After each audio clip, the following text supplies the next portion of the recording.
Annick. Bonjour. Bonjour Annick, et nous sommes aujourd'hui toutes les deux pour évoquer ce thème du figuier. Je crois que le figuier avec l'olivier et la vigne, ce sont les trois anges, si je puis dire, parce que derrière eux, il y a le monde angélique, les trois anges qui se tiennent véritablement entre le Seigneur et nous et qui ont vraiment beaucoup à nous dire. Alors peut-être tu viens t'entretenir avec moi de l'un d'eux, et en particulier aujourd'hui le figuier. Cet arbre emblématique, s'il en est dans la Bible, hein, qui Important. est très important et qui souligne et qui donne à voir qui est un symbole éminent pour l'homme, qui rend compte d'une énergie très importante pour l'homme. Les arbres dans la Bible, les plantes, comme les animaux d'ailleurs, portent en eux un message divin extrêmement important. Tu sais, mon travail a vraiment consisté à aller chercher le message divin derrière tous ces êtres, tous ces vivants. Je repense, aujourd'hui, dès ce matin, je repensais beaucoup à cette parole du psalmiste. Dieu cache sa parole, c'est au roi de la découvrir. Alors si tu veux, nous essayons toutes les deux d'avoir une fonction royale, alors que nous ne sommes ni l'une ni l'autre dans la prétention d'être devenus des rois sur le plan intérieur, j'entends bien sûr. Nous essayons d'entrer dans cette dimension-là, mais nous savons à quel point c'est difficile d'y être, parce que c'est une chose de le sentir, et c'est une autre chose d'y être, parce que le corps a ses sensibilités qui quelquefois effacent la force justement de l'image, la force de la présence divine dans les choses. Alors voir derrière la parole biblique, voir le réel divin, ou tout au moins monter vers ce réel divin, c'est une chose qui nous est difficile à toutes les deux, parce qu'il y a un quotidien qui nous saisit et qui nous étrangle quelquefois. Seulement, nous allons essayer tout de même de grimper cette petite échelle toutes les deux pour parler de ce figuier dont il est question si souvent dans la Bible, avec l'olivier et la vigne. Très souvent, ils sont associés. Mais le figuier apparaît avant tout. Et c'est peut-être en ce sens-là qu'il est extrêmement important. Oui, c'est vrai que c'est un arbre magistralement représenté dans la Bible. Et la première occurrence de cet arbre, c'est dans la Genèse. Mais pour un événement qui concerne l'être humain, le Adam et son Isha, de façon toute particulière, puisqu'il s'agit du chapitre 3 de la Genèse, où il est question de l'épreuve qui est présentée à Adam, à l'être humain, et où il est question d'accomplir cette épreuve par le truchement du Satan. Et l'être humain, eh bien, le Adam dans toute sa splendeur, on peut dire qu'il défaille un peu devant l'épreuve. Et à ce moment-là, eh bien, il se détourne de son intériorité que parfois symbolise le figuier d'ailleurs, puisque ce figuier, eh bien, il va, comme tu l'as souvent dit, il va traduire cette force de vie, cette vigueur, cet éros. Tu l'as souvent représenté comme étant le symbole de l'éros, de la force de vie en l'homme, qui lui permet d'accomplir ce chemin? Dans cette défaillance de l'être humain, tu veux dire dans la défaillance du fait que Adam n'a pas gardé son Isha. Oui. Nous dirions aujourd'hui en termes modernes que l'homme ne garde pas son inconscient, qu'il n'est pas attentif aux gestes qu'il va poser. Et très souvent, il pose le geste qu'il va poser va être celui de ces petits animaux intérieurs qui sont liés à la jouissance ou à la puissance ou à la possession, alors que lui n'y est pas du tout là. Il laisse son inconscient jouer à sa place. C'est ça que tu veux Oui, dire. c'est ça qui est mis en exergue dans ce Voilà, chapitre. voilà. C'est que... Isha est toute seule. Isha, c'est justement cet inconscient, c'est ce féminin des profondeurs. Alors, le mot inconscient aujourd'hui est très négatif, alors que c'est au contraire ce féminin des profondeurs qui est d'une richesse folle, mais d'énergies qui ne sont encore que potentielles. Et c'est en ce sens-là qu'elles sont symbolisées par des animaux. Et la plupart du temps, quand nous posons un acte, c'est beaucoup plus un animal de notre inconscient qui joue que notre véritable personne. Et c'est ça qui s'est passé, qui se passe dans le mythe biblique. À savoir que lorsque Isha prend le fruit, c'est le fruit, c'est le désir de possession, de jouissance ou de puissance qui prend le fruit. C'est pas Adam qui le prend. Adam, lui, il s'est retiré. Il ne garde pas son Isha. Il ne garde pas son inconscient. Les mots sont très difficiles, ils piègent, tu comprends? Oui, tout à fait, parce qu'ils recouvrent une réalité autre que celle que usuellement on a l'habitude de croiser dans ces mots, effectivement. Et c'est vrai que là, le figuier apparaît dans un verset qui est traduit communément par ils se retrouvent nus et ils se cousent des feuilles de figuier. Et donc, ça veut dire ils revêtent leur nudité par une feuille de figuier. Ça, c'est la traduction la plus première, si on veut. Oui, et qui a donné même lieu à des iconographies où l'on voit Adam et Ève avec des feuilles de figuier au niveau du sexe. Et c'est très, très infantile. Voilà, c'est cette première traduction qui est littérale, en fait, qui a servi de base à l'entrée dans ce texte, alors qu'en profondeur, on peut lire que cette feuille de figuier, ce figuier et cette feuille-là traduisent plutôt une montée, en fait, de vigueur, on va dire, de la sexualité, mais en deçà de la plénitude c'est-à-dire en deçà de la fonction verbe. Parce que l'homme est pas créateur par le sexe, en attendant de devenir créateur par le verbe. Tout le rituel de la circoncision va mettre l'accent très très fortement sur cette chose-là, tu comprends?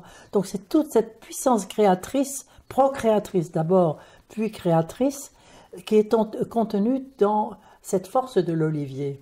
C'est la force essentielle de l'être. C'est quelque chose de magnifique, de très fort, très grand. Et cette force-là, donc symbolisée par cette montée de sève par le figuier, eh bien, justement, elle doit se verticaliser.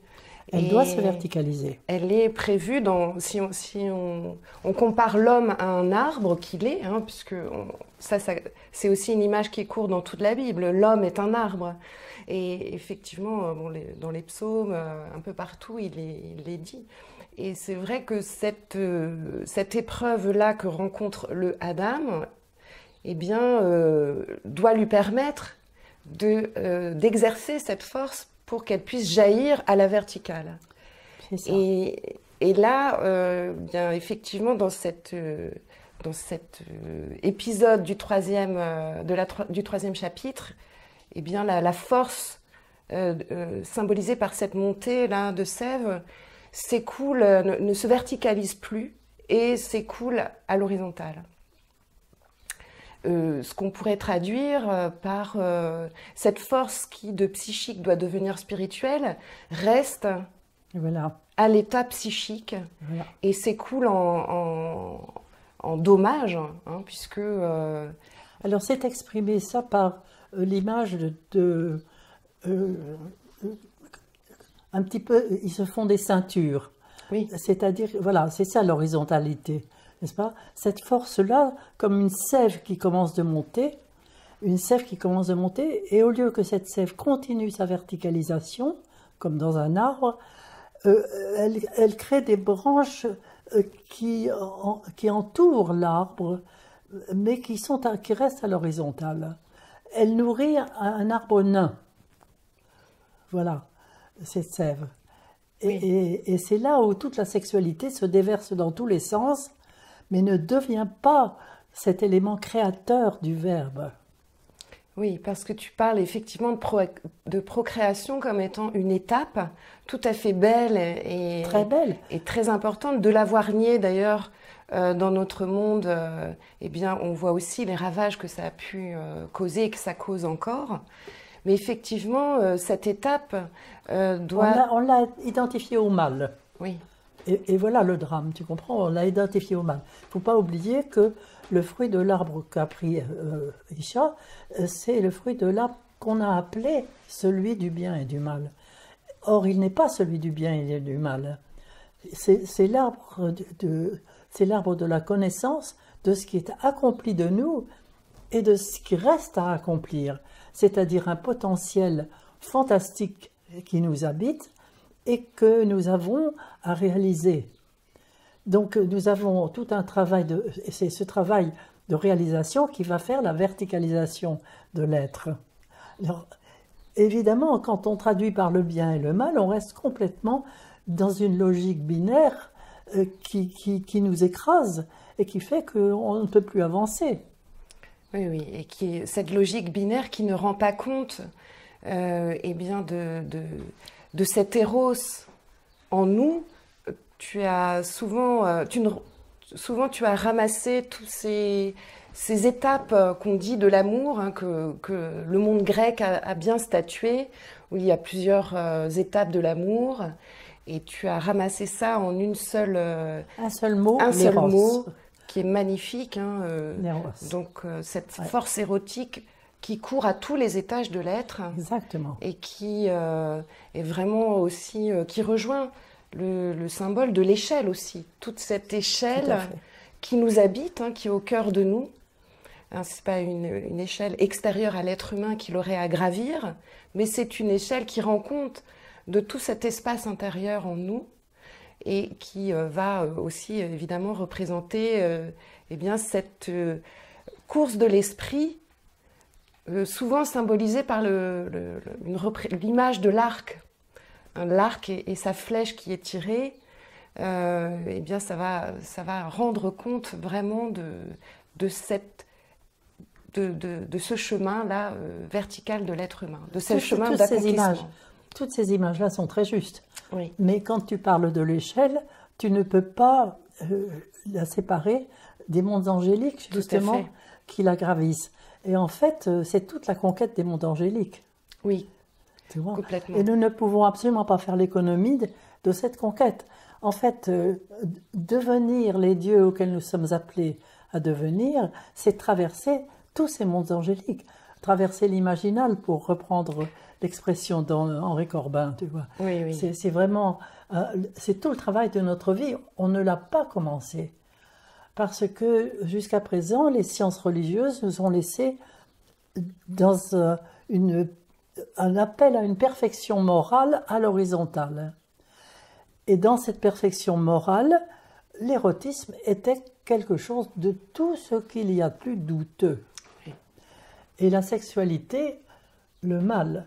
Moi, je te dirais que, bien sûr, je suis une très vieille dame et que mon enfance remonte à presque 100 ans, mais je me souviens très bien d'une de mes amies de classe se mariant et me disant « Annick, nous demandons tous les jours pardon à Dieu, mon mari et moi, avant de nous mettre au lit. » Oui, c'est redoutable. Hein, Alors, je trouve que l'érotisme vécu dans ces conditions-là, c'est quelque chose de tragique, enfin tout à fait navrant. Et je dirais même qui coupe de la vraie spiritualité. Oui, c'est ça. De la vraie, parce que les deux sont absolument inséparables. Oui, et tout ce regard-là nous a laissé au pied de l'échelle. Hein. Et il est temps aujourd'hui de commencer à prendre en compte ce symbolisme-là de l'échelle et de toute la montée des mondes angéliques. Tout à fait. Mais avant, moi, j'aimerais revenir sur cette phrase que tu as mise en exergue, qui est dans le 3e chapitre de la Genèse. Oui. Adam et son Isha prennent une feuille de figuier et ils se font des ceintures. La feuille, c'est le même mot que la montée, en hébreu, parce que la feuille, c'est la concrétion de ce qui se joue dans la montée de sève. Oui. Et au lieu de parler de feuilles de figuier, ils font une montée d'éros, justement, de cette puissance érotique. C'est cette montée-là qui est symbolisée par la feuille de figuier. Mais il reste à l'horizontale, tu vois. Mais je crois que c'était important de mettre l'accent sur cette montée de sève que symbolise la feuille. Tout à fait, qui est compris. Et on va retrouver cela à la fin du chapitre précédent. Enfin, on va le retrouver au contraire. C'est le contraire de ce qui est écrit dans le chapitre précédent, où lorsque Adam est mis devant les lois qui jouent dans son ontologie, il est dit de lui et de son Isha intérieur, ils sont tous les deux nus. Alors, c'est traduit par ils étaient tous les deux nus et ils n'avaient pas honte. Oui, là encore, il y a... C'est tragique aussi. Il y a un risque à cette traduction quand même. Hein, voilà. Alors ça introduit ce dont nous venons de parler. Effectivement. Or, il ne s'agit pas de ça. Ils sont tous les deux connaissants du chemin qu'ils ont à faire. Parce que le mot arôme en hébreu, que l'on traduit par nu, traduit aussi la connaissance au verset suivant du serpent qui est le plus connaissant de tous les animaux. Ils sont dans la connaissance du chemin qu'ils ont à faire. Et ils peuvent le faire parce qu'ils ne sont plus confondus.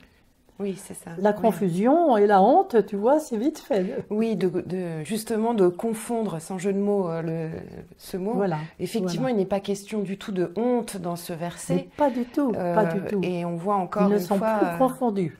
Il y a vraiment Adam et son Isha. Aujourd'hui, quand quelqu'un prend conscience de l'autre côté de lui, qui n'est pas une côte, mais qui est l'autre côté de lui, dans le féminin des profondeurs, son inconscient, il n'est plus confondu. Oui, il peut commencer à aller voir le serpent de la médisance, le lion de l'orgueil, etc., qui est en lui et qui vient mordre. Oui, là tu parles de la distinction absolument imparable, qui n'est pas une séparation, mais une distinction entre...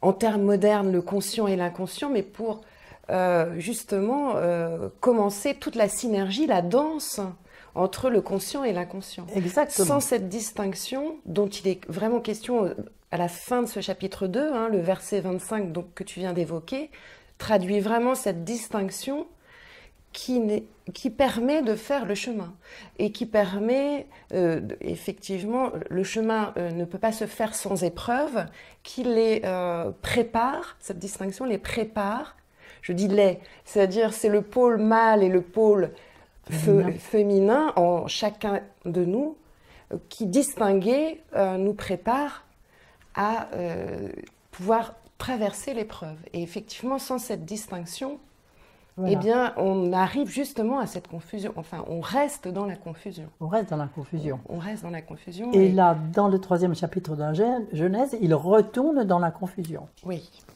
Voilà. Alors, tu dis souvent aussi que ce moment-là n'est pas un moment historique, ni chronologique, ce fait de retomber dans la confusion, mais cet endroit de la Bible traduit ce qui se passe pour chacun de nous quand le travail de distinction n'est pas encore fait, voilà, mais qui n'est que de reprendre ce chemin de distinction Et c'est tout le travail que tu évoquais tout à l'heure, de voir cet autre côté de nous, d'aller à la rencontre de notre inconscient et de faire tout ce travail des animaux à l'intérieur de nous.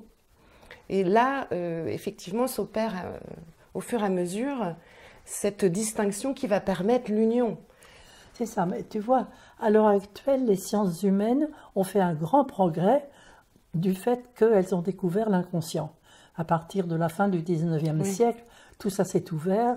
Tout le 20e siècle a mis vraiment l'accent sur eux. Il y a eu toute la psychanalyse, avec etc. Freud et Jung toutes les disciplines, toutes les grandes disciplines se sont épanouies. Aujourd'hui, il faut aller plus loin. C'est très joli de nommer les animaux, c'est très joli, mais il faut savoir qu'il faut maintenant les intégrer. Oui. Et ça, les sciences humaines n'y sont pas encore arrivées. C'est la Bible qui nous l'apporte. La Bible et les autres traditions. Parce que quand nous étudions par exemple l'Inde, un poème comme la Bhagavad Gita, on va retrouver ça aussi dans la Bhagavad Gita, on va retrouver ça dans le Tao de la Chine, n'est-ce pas? Donc c'est une étape tout à fait nouvelle que le collectif aujourd'hui a à découvrir. Oui, nous sommes invités vraiment à rentrer dans ce travail de plein pied aujourd'hui. De plein pied. Et c'est vrai que quand on évoque les animaux de la Bible, il y a un côté très joli, comme tu dis, effectivement, parce que les animaux nous paraissent nos compagnons. Mais effectivement, si on va dans la profondeur du symbolisme, il s'agit plus de ces énergies qui nous habitent, de ces énergies Bien sûr. qui rendent compte, qui sont Bien des sûr. énergies créées, mais Bien qui sûr. rendent compte des énergies divines incréées. Bien sûr. Et donc ces animaux rendent plus compte de cela, de cette réalité profonde en nous. Et donc c'est effectivement tout un chemin pour grandir au divin en nous, pour devenir ce Dieu que nous sommes. Donc ces animaux-là représentent ces étapes en nous qui nous permettent de devenir le Dieu que nous sommes déjà, mais que nous ne sommes pas encore. Exactement. Donc comme tu le dis souvent, je reprends ce que tu dis parce que ça résonne beaucoup. Hein. Et effectivement, il n'est pas question d'oblitérer cette finalité en quelque sorte, qui est la déification de l'être humain. Bien sûr. Et Dieu s'est fait homme pour que l'homme devienne Dieu. Voilà, c'est superbe ça. Voilà. Mais ce n'est pas en obéissant à une bonne morale qu'on devient Dieu. C'est en traversant tous ces mondes angéliques, vraiment. Alors, l'image du figuier, tu l'as très bien dit tout à l'heure, c'est l'image de l'arbre. L'homme est un arbre. Il est un arbre, et moi je suis très touchée de la guérison de l'aveugle dans les évangiles. Quand l'aveugle voit dans un premier temps, il recouvre la vue, il dit « Je vois des hommes, ils sont comme des arbres qui marchent. Oui. » Nous sommes des arbres qui marchent. Et nous sommes un figuier qui marche, avec justement toute cette puissance érotique vécue au premier étage, qui se traduira aussi par la procréation, mais il n'y a pas que la procréation, il y a aussi une construction de l'être avec la fonction érotique, des deux êtres dans la fonction érotique. Et puis après, cette fonction, elle va justement, comme tu l'as très bien dit, se verticaliser et aller construire les étages supérieurs et la rencontre avec Dieu, la rencontre folle avec Dieu, folle. Oui, et d'ailleurs j'aime cette image plus particulièrement qui dépasse l'image d'ailleurs, mais dans les évangiles, il est question aussi de ce figuier, bien sûr, et notamment lors de l'évocation de Nathanaël, que le Christ reconnaît parce qu'il l'a vu sous le figuier. Ah, c'est magnifique. Et ça, c'est d'une beauté magnifique. Incroyable. Alors voilà, tu vas peut-être pouvoir en dire plus, mais c'est vrai que ça traduit avant tout la qualité de ce Nathanaël-là qui est en voie de verticaliser cet héros en lui. Et il a dit très bien, voilà. j'ai rien à ajouter. Bon. Le Christ a vu cet homme en voie de verticalisation. Ça, c'est certain. Et c'est pour ça qu'il l'a choisi comme disciple. C'est magnifique.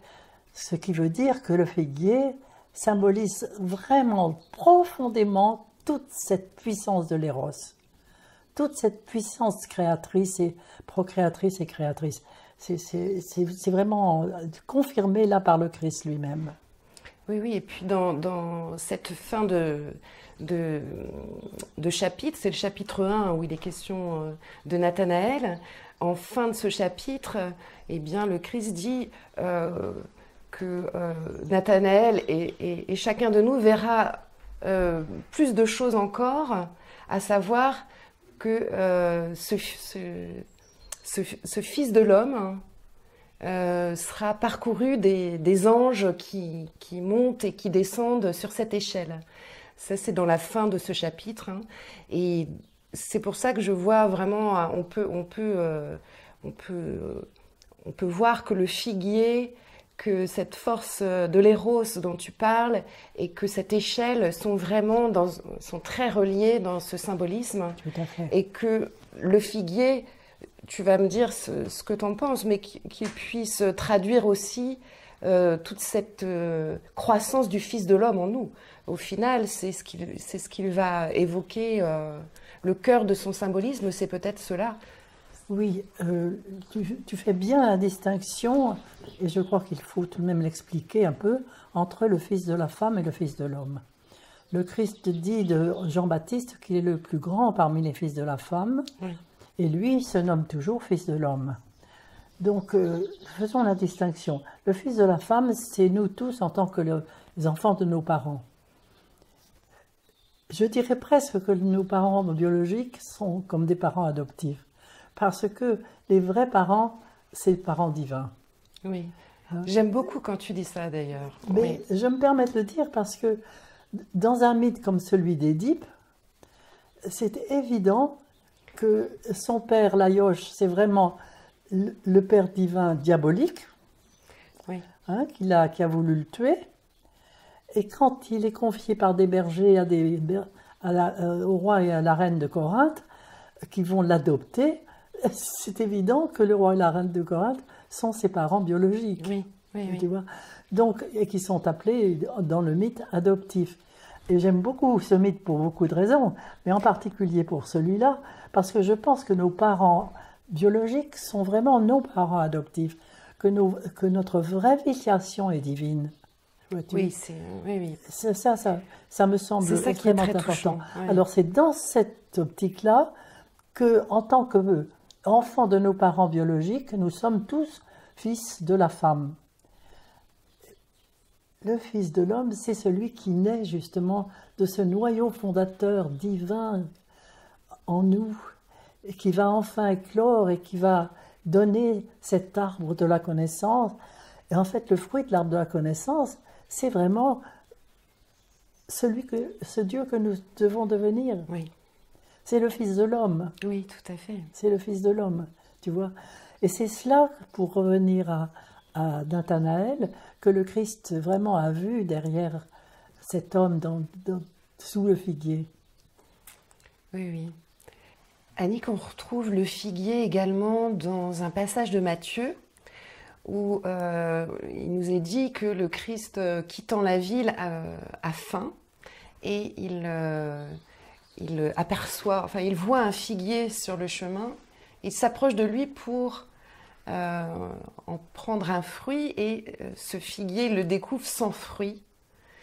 Et il est dit que le Christ va maudire ce figuier qui ne donne pas son fruit. Alors on peut peut-être évoquer cette notion, si tu veux bien, de donner ce fruit qu'évoque le Christ. Bien sûr, bien sûr. Bon, il me semble que lorsque... parce que je pense qu'il y a plusieurs fructifications. Au cours des années, il y a plusieurs fructifications. Et certainement, lorsque le Christ a demandé la fructification de ce figuier, il pouvait déjà donner quelque chose. Mais surtout, je crois que lorsque le Christ, qui est Dieu, demande la fructification, il n'y a plus de temps. Le temps n'existe plus. Oui. Le temps n'existe que pour nous, mais lorsqu'il s'agit du divin, il n'y a plus de temps. C'est l'éternité, c'est cet instant qui contient tous les temps. Et c'est pour ça que le fruit est déjà là. Oui. Oui, oui, tu évoques ce passage où effectivement le temps est aboli et le Christ demande la fructification de ce figuier. On va pouvoir entendre la fructification de l'être humain qui va devoir rendre compte de cette verticalisation en lui. Et effectivement, cette verticalisation à l'intérieur de nous qui est divine se passe bien de toutes les saisons, ce qui traduisent un chronos finalement. Voilà. Et il est question ici de... On est dans le kéros. Voilà, il est question du temps présent, du temps qui n'est pas un temps. Bien sûr. Bien sûr. Et tu parlais aussi de cette fructification qui là n'est pas la fructification ultime, effectivement. Quand il est demandé à ce figuier de donner son fruit, ça va rendre compte... C'est le fruit où il en est. C'est le fruit où il en est. Et Bien ça sûr. va rendre compte dans nos quotidiens, dans notre quotidien, de messages ou d'événements en nous qui vont pouvoir se traduire par nous sommes invités à donner notre fruit. Bien sûr que ce n'est pas le fruit ultime. Hein. Nous ne pouvons pas dire encore avec le Christ tout est accompli. En revanche, il nous est quand même demandé du fruit. Un accomplissement. Et c'est un accomplissement Tout à partiel, fait. mais qui participe de l'accomplissement ultime. Tout à fait. Et c'est vrai que c'est quelque chose qui est difficile à rendre. Et qui le contient même. Et qui le contient. Est-ce qu'on pourrait rendre ça par toutes les étapes du chemin, rendre compte de la totalité du chemin finalement? Ce qui ne veut pas dire, oblitérer le chemin lui-même, au contraire. Non, mais déjà, le premier fruit contient déjà tous les autres. Voilà, oui. Tout à C'est fait. la promesse de tous les autres. Oui. Et il contient déjà tous les autres. Et c'est là aussi où, si je me souviens bien, l'évangile dont tu parles se place en plein hiver. Oui, il y a cette En plus, donnée n'est-ce importante, pas? effectivement. Voilà. Donc, le temps ne compte plus. Oui, oui. Le temps ne compte plus. On est véritablement au-delà du temps. On est dans cet espace divin qui ne connaît plus de temps. Oui, et c'est vrai que c'est un passage qui m'émeut particulièrement, puisqu'il rend compte de ces deux temps que nous avons à vivre en même temps, ce qui n'est pas chose aisée dans notre quotidien. Mais je trouve que c'est important de méditer là-dessus, parce que nous avons ces deux temps en nous. On est saisi dans cette contradiction. Et ça apparaît souvent comme une contradiction, Mais oui. voire le temps va être vécu comme un ennemi, alors que justement peut-être qu'il est l'enveloppe qui contient ce non-temps. Et nous sommes invités vraiment à cheminer avec cette notion du temps. Tout à fait. Qui, c'est extrêmement important, cette notion du temps. Difficile à saisir. Effectivement. Très difficile. Comme lorsque les ouvriers de la dernière heure sont payés de la même façon que les ouvriers de la... Si on ne comprend pas ça, que le temps n'existe plus, mais que seule l'intensité compte, on passe à côté du message divin, ça c'est certain. Oui. Seulement, c'est un bouleversement total de notre conscience. Oui. Oui, oui. Et ça rend compte aussi... C'est difficile à faire. D'une alchimie en nous, puisque l'alchimie va se passer du temps que la nature peut prendre pour certaines transformations, certaines transmutations. Eh bien, ce verbe en nous, alchimisant, ce verbe alchimie en nous il va court-circuiter tous ces temps-là. Oui, tout à fait, tout à fait. Et ce passage du figuier maudit, alors il est intitulé le figuier maudit. Moi, j'aime toujours, je me dis ça par devers moi, je ne sais pas si tu corrobores cela, mais que je me dis, le Christ ne peut pas maudire un figuier. Peut-être que c'est le figuier lui-même qui se stérilise du fait de ne pas répondre à ce qui n'est pas une injonction, mais une invitation justement à devenir divin. C'est-à-dire que le mot maudire en hébreu rend compte, si tu veux, d'un courant qui ne passe plus entre toi et la chose.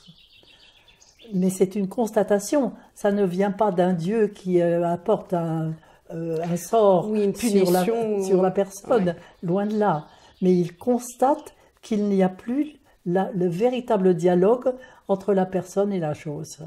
Et c'est cela, mal dire. Tout à fait, ça Mal prend en dire. compte le dire, donc le verbe Le verbe ne passe plus, ne s'exprime plus. ne s'exprime Et plus. effectivement, à chaque fois qu'on voit dans la Bible ce mot malédiction, il est peut-être judicieux de le retrouver à une autre profondeur qui va peut-être traduire une obstruction finalement de la lumière. C'est plus... Exactement. Mais tu sais, ce chapitre, ce troisième chapitre que tu évoques très souvent dans la Bible, qui est très mal appelé le chapitre de la chute. le là. chapitre de Oui. la chute, et moi je refuse ce mot-là. Oui. Tu vas trouver beaucoup de malédictions. Or, il ne s'agit pas du tout de malédiction. Dieu fait constater à Adam que, compte tenu de ce qui vient de se passer, le verbe ne passe plus. Le dire ne passe plus entre telle chose et telle chose, entre lui et telle chose. Mais ça ne vient pas de Dieu, ça vient de Adam. Oui. C'est dire la place de l'être humain aussi et de la fonction et la charge, mais je dirais dans le sens noble du terme de charge, pas comme un poids qui écrase, mais comme un poids à magnifier. Eh bien, c'est dire la fonction divine de l'être humain aussi, qui Exactement. Exactement. qui a cette responsabilité. Et là encore, trop souvent sont confondues la notion de responsabilité et de culpabilité. Cette responsabilité dont il est question, il s'agit plus d'épousailles intérieures. Bien sûr. Tout Bien sûr. en ne négligeant pas effectivement ce faire en nous, ce faire, comme tu l'as dit souvent, divino-humain. Mais c'est plus de l'ordre d'un chemin d'épousailles, cette responsabilité, que C'est une flagellation. La responsabilité, c'est la chose qu'on épouse. La chose à épouser. Et en même temps qui a du poids, ponça, qui a du poids. Tout à fait. Il y a de tout ce jeu de mots, même en français, tu vois. En français, on la le chose retrouve. qu'on épouse parce qu'elle a du poids. Et là, on ne l'épouse plus. Voilà. Dans la malédiction. Oui. On ne l'épouse plus. C'est ça. Donc là, pour moi, ça représente vraiment cet homme qui se coupe de son chemin de lumière Oui. alors qu'il y est promis.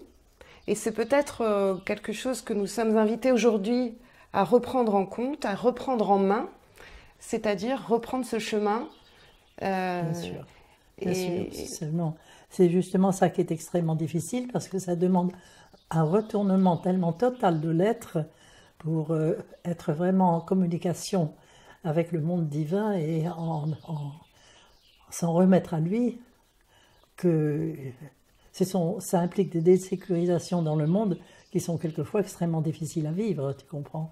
Mais pour revenir au figuier, je voudrais que l'on parle aussi, il y a un autre passage dont il est question, je ne sais plus, je crois aussi que c'est chez Matthieu aussi. Matthieu, oui. Il me semble, Oui. quand il parle de ces derniers temps, Oui.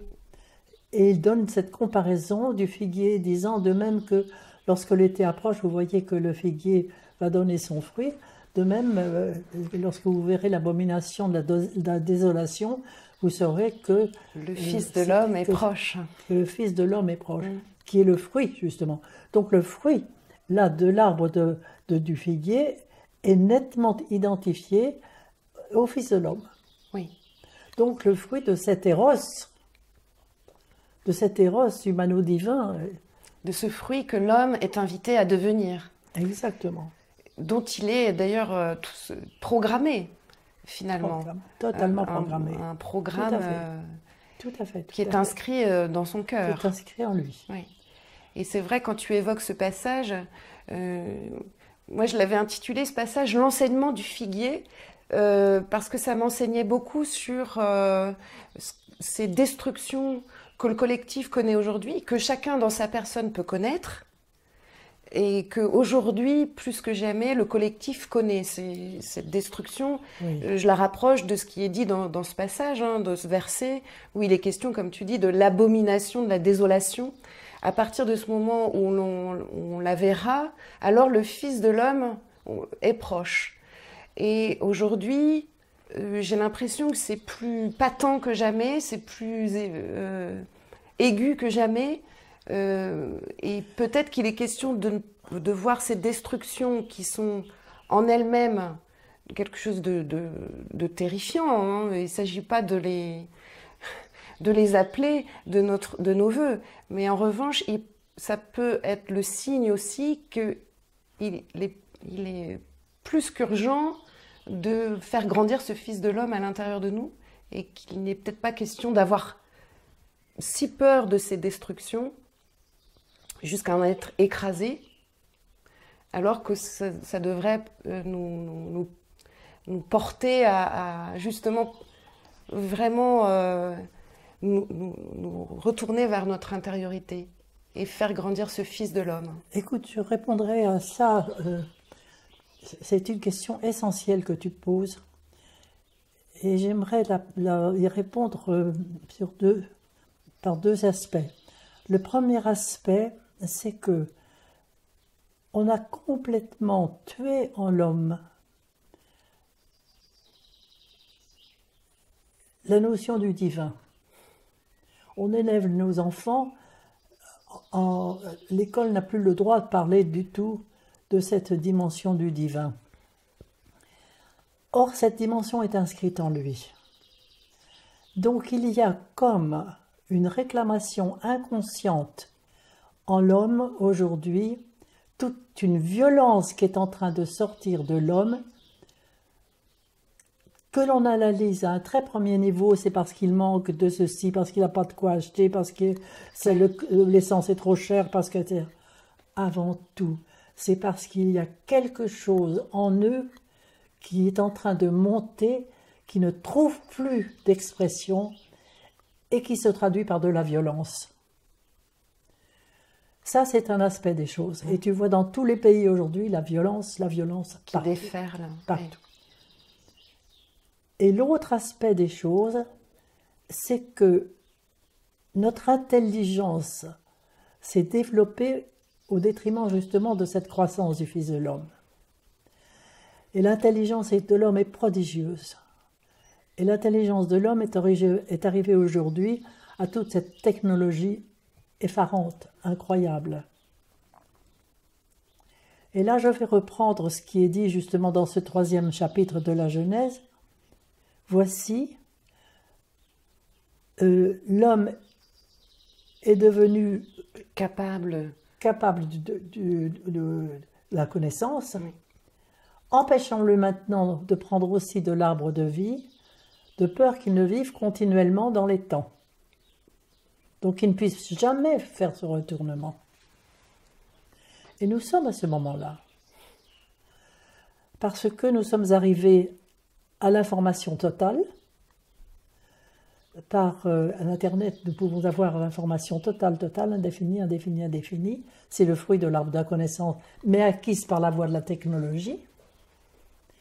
Et nous sommes à la veille de prendre de l'arbre de vie. Qu'est-ce qui se passe avec un malheureux Vincent Lambert aujourd'hui? Si ce n'est prolonger sa vie, un peu comme la chenille qu'on fait devenir longtemps, pour qu'elle reste continuellement chenille. Oui. Qu'elle ne devienne jamais papillon.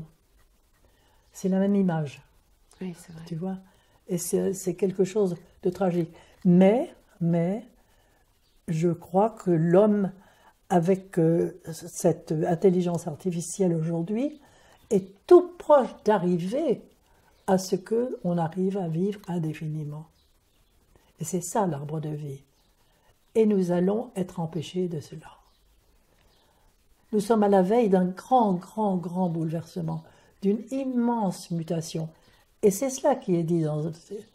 De même que vous voyez le figuier prête à fleurir. De même, quand vous verrez l'abomination de la désolation, vous saurez que ce temps est proche, c'est-à-dire un bouleversement total. Oui. Mais c'est un bouleversement pour une autre vie, pour une vie beaucoup plus profonde, beaucoup plus humaine, l'homme véritable. Non plus l'homme animal, il sera toujours encore peut-être l'homme animal par un certain côté, mais l'animal va s'anoblir. Oui. En fait, ce passage et tout ce que tu viens de dire, ça traduit un changement de plan de conscience, un tout autre niveau. Total. C'est une mutation énorme. Une mutation énorme. Alors qu'aujourd'hui, il y a une tentation, effectivement, que l'homme ramené à une chenille reste indéfiniment une chenille agrémentée de prothèses, mais qui n'atteindrait pas à un autre plan d'elle-même cette humanité qui resterait animale, en fait. Voilà. Et tu vois, ce qui se passe là autour de ce malheureux Vincent Lambert, moi, ça me fait mal.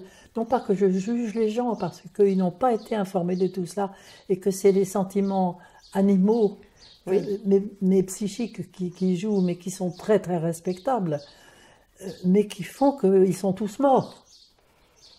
Ils sont tous morts, ces êtres-là, tu comprends ? Et la vie, c'est celle qui demande maintenant à émerger à un autre niveau. Et qui hurle pour émerger à un autre niveau. Voilà. Et c'est ça qu'il faut que nous devenions. C'est des accoucheurs, des accoucheuses de cet autre niveau. C'est-à-dire d'être nous-mêmes des figuiers. Hein. Oui, ça exige de nous d'être des figuiers. Ce figuier qui est si célébré dans la Bible, c'est, on pourrait dire, ce chemin du figuier, c'est ce chemin que tu as aussi célébré en fait toute ta vie, c'est ce chemin de mort et résurrection. Mort et résurrection. Et nous sommes dans une mort qui annonce une magnifique renaissance à un autre étage de l'être, la pleine dimension de l'être humain pour chacun de nous. Merci Donc, Stéphanie. Merci Annick. Merci. Vraiment.